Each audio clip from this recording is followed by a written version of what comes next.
জয় শ্ৰীৰাম। আজি মই আপোনালোকক সিংহ ৰাশিৰ ব্যক্তিৰ প্ৰকৃতিৰ বিষয়ে জনাম। সিংহ ৰাশি হৈছে কালপুৰুষৰ পঞ্চম ৰাশি। সিংহ ৰাশিৰ স্বামী গ্ৰহ হৈছে সূৰ্য। সিংহ ৰাশি স্থিৰ ৰাশি। সিংহ ৰাশিৰ তত্ত্ব অগ্নিতত্ত্ব। সিংহ ৰাশিৰ চিহ্ন হৈছে সিংহ। সিংহ ৰাশি ৰবিৰ ক্ষেত্ৰ হোৱাৰ বাবে এই ৰাশিৰ ব্যক্তি খ্যাতিশীল হয়, অৰ্থাৎ এওঁলোকে সমাজত প্ৰতিষ্ঠিত হ'ব পাৰে। এই ৰাশিৰ স্বামী গ্ৰহ সূৰ্যক আত্মকাৰক কোৱা হয়। এই ৰাশিৰ ব্যক্তি পৰিশ্ৰমী হয়, এওঁলোক সাহসী হয় আৰু এওঁলোকে ৰাজকীয় জীৱন যাপন কৰিব ভাল পায়। এওঁলোকৰ খং বেছি থাকে আৰু কাৰোবাক খং কৰিলে সেই খং স্থায়ী হয়।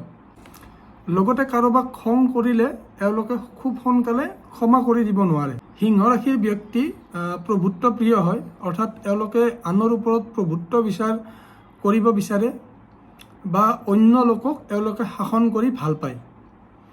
এওঁলোকে অন্য লোকৰ কথা মতে চলিব নোৱাৰে। যি কৰিব এওঁলোকে নিজৰ মতে কৰিব বা নিজৰ মতে সকলো কাম কৰি ভাল পায়।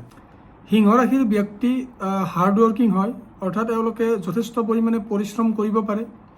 এওঁলোক আত্মনিৰ্ভৰশীল হয় তথা এওঁলোকে সকলোৰে ওপৰত থাকিব বিচাৰে বা সকলোৰে ওপৰত থাকি ভাল পায়। সিংহ ৰাশিৰ ব্যক্তিৰ মনোবল যথেষ্ট পৰিমাণে থাকে, যাৰ ফলত এওঁলোকে জীৱনত যিকোনো লক্ষ্য সহজতে প্ৰাপ্ত কৰিব পাৰে। এওঁলোক সন্মান প্ৰিয় হয়, অৰ্থাৎ সন্মান এওঁলোকৰ বাবে সৰ্বস্ব বা সকলো। সিংহ ৰাশিৰ ব্যক্তি লোকপ্ৰিয় হয়, গতিকে এওঁলোকৰ যদি স্বামী গ্ৰহ সূৰ্য বলৱান হয়, এওঁলোকে ৰাজনীতিৰ ক্ষেত্ৰখনত বহুতখিনি সফলতা লাভ কৰিবলৈ সক্ষম হয়। বিশেষকৈ যিবিলাকৰ মঘা নক্ষত্ৰ হয়, অৰ্থাৎ চন্দ্ৰ মঘা নক্ষত্ৰত থাকিলে আৰু যদি সূৰ্য বলৱান হয়, এওঁলোকে ৰাজনীতিৰ ক্ষেত্ৰখনত বহুতখিনি আগুৱাই যোৱা দেখা যায়। সূৰ্য তুংগী হ'লে, অৰ্থাৎ সূৰ্য উচ্চ হ'লে সিংহ ৰাশিৰ ব্যক্তিয়ে মান সন্মান তথা খ্যাতি লাভ কৰাত সফল হয় তথা যান বাহন, অৰ্থ, গৃহ আদি লাভ কৰা দেখা যায়। সিংহ ৰাশি কালপুৰুষৰ হৃদপিণ্ড, পাকস্থলী তথা উদৰ প্ৰতিনিধিত্ব কৰে। গতিকে যদি জন্ম পত্ৰিকাত সূৰ্য দুৰ্বল হয়, জাতক কোষ্ঠকাঠিন্য, পিত্ত বিকৃতি তথা হাড়ৰ অসুখত বা ৰোগত ভোগা দেখা যায়। কোনো বিষয়ে নতুন সৃষ্টি তথা উদ্ভাৱনী শক্তিৰ পৰিচয় এই ৰাশিৰ ভিতৰত থাকে, কাৰণ সিংহ ৰাশি সৃষ্টিৰ কাৰক সূৰ্যৰ স্বক্ষেত্ৰ। সিংহ ৰাশিৰ ব্যক্তি গাম্ভীৰ্যপূৰ্ণ প্ৰকৃতিৰ হয়, উদাৰ হয়, ধনী হয়। এওঁলোকে যশ সন্মান পাই ক্ষমতাশীল হয়, লগতে এওঁলোক যথেষ্ট পৰিমাণে ধাৰ্মিক হোৱা দেখা যায়। এই ৰাশিৰ ব্যক্তিৰ উচ্চাভিলাষ থাকে, অৰ্থাৎ এওঁলোকৰ ডিজায়াৰবিলাক বহুত হাই থাকে। এওঁলোক সম্পদশালী হয়, জ্ঞানী হয়। ৰজা বা চৰকাৰৰ পৰা বহুত ক্ষেত্ৰত এওঁলোকে সন্মান লাভ কৰা দেখা যায়।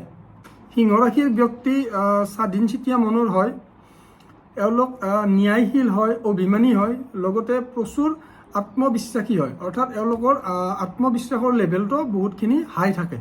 সিংহ ৰাশিৰ ব্যক্তিৰ মাজত এটি গুণ দেখা যায়, যিটো হৈছে নেতৃত্ব দিয়াৰ গুণ। এওঁলোকে সিংহ ৰাশিৰ ব্যক্তিৰ মাজত নেতৃত্ব দিয়াৰ ক্ষমতা যথেষ্ট পৰিমাণে থাকে, অৰ্থাৎ এওঁলোকে লিড কৰিব পাৰে বা পাৰফেক্ট লিডাৰ হোৱাৰ যোগ্যতা এওঁলোকৰ থাকে। কাৰণ সিংহ ৰাশিৰ ব্যক্তিয়ে অন্য লোকৰ তলত বা অন্য লোকৰ তলতীয়া হৈ কাম কৰাত যথেষ্ট অসুবিধাৰ সন্মুখীন হয়। কিন্তু যদি এওঁলোকক নেতৃত্ব দিয়াৰ বাবে কোৱা হয় বা নেতৃত্ব দিয়াৰ বাবে আগবঢ়াই দিয়া হয়, তেন্তে খুব সোনকালে ছাকচেছ লাভ কৰা দেখা যায়। সিংহ ৰাশিৰ ব্যক্তিৰ জন্ম পত্ৰিকাত সূৰ্য বলৱান হ'লে এওঁলোক চৰকাৰী উচ্চপদস্থ বিষয়াৰ আসনত অধিষ্ঠিত হোৱা দেখা যায় বা এওঁলোকে উচ্চপদস্থ বিষয়াৰ আসনত অধিষ্ঠিত হ'ব পাৰে। যিহেতু সূৰ্য আৰোগ্যতাৰ কাৰক, গতিকে এওঁলোকে যদি ডক্টৰ প্ৰফেশ্যন হিচাপে লয় বা মেডিকেল লাইনত প্ৰফেশ্যন হিচাপে লয়, এওঁলোকে বহুতখিনি সুনাম অৰ্জন কৰিব পাৰে। সিংহ ৰাশিৰ ব্যক্তিৰ প্ৰকৃতিৰ বিষয়ে এইখিনিয়ে আছিলে মোৰ ক'বলগীয়া। ভিডিঅ'টি কেনেকুৱা পালে কমেণ্ট কৰি জনাব। ধন্যবাদ।